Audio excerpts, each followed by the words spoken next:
బాబు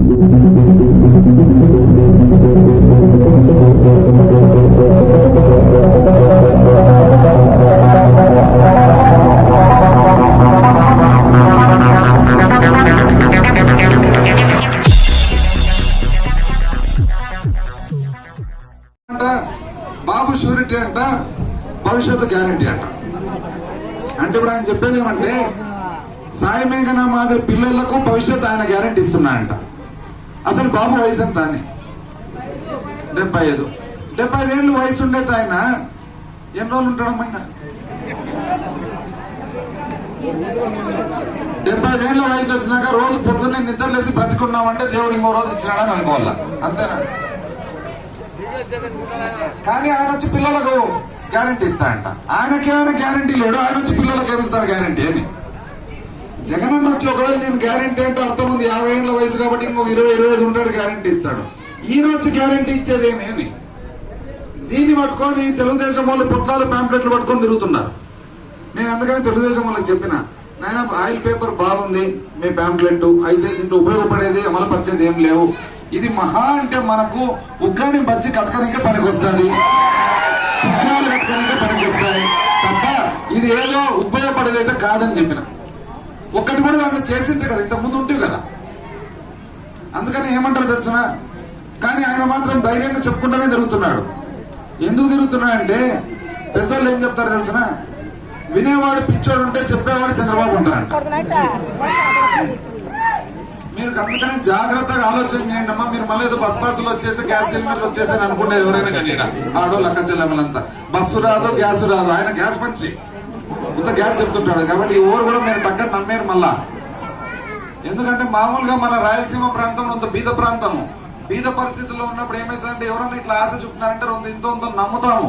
పొరపాటు కూడా నమ్మకండి. ఆయనను నమ్మింటి గారు ఒక్కడన్నా చేసిండాలి కదా. ఏముంది, చిన్నపిల్లలు ఆడపిల్లల పేరు మీద మోసం చేశా, ఇంకోరి పేరు మీద మోసం చేశా, అంత మోసమే, వాళ్ళ రాజకీయమే మోసం అయిపోయింది. ఇది ఈ విధంగా ఉంటే స్థానిక అభ్యర్థి కొత్తగా వచ్చినాడు ఒక ఆయన, వచ్చిపోయిన తెలుగుదేశం అభ్యర్థి, కూటమి అభ్యర్థి రాలే. ఆయన కొత్తగా ఏమంటున్నాడు తెలుసనా, డోన్ వచ్చి చూస్తేనే డోన్లో అభివృద్ధి కనపడలేదంట. అబ్బా ఏం చెప్పేశారు, డోన్లో అభివృద్ధి లేదంట. ఇప్పుడు ధర్మవరం వారు పొద్దున్న నుంచి మిగతా వాళ్ళంతా తక్కువ, పొద్దున్న నుంచి ఎక్కువ డోన్లో ఉండేది మీరే. అభివృద్ధి లేదమ్మా, డోన్ ఊర్లో అభివృద్ధి లేదా? ఇప్పుడు ఈడ పోయేటప్పుడు మన డోన్ రాయల చెరువు రోడ్డు ఉంది, ఎంతసేపట్లో పోతున్నప్పుడు రాయల చెరువుకు, అది అభివృద్ధి కాదా? కొచ్చెరుకు నీళ్ళు వచ్చినాయి, అది అభివృద్ధి కాదా?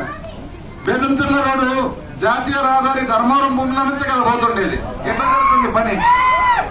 అభివృద్ధి కాదా? కాదమ్మా. ఇది కాక కూరగాయల మార్కెట్ ఎట్లుంది, ఇప్పుడు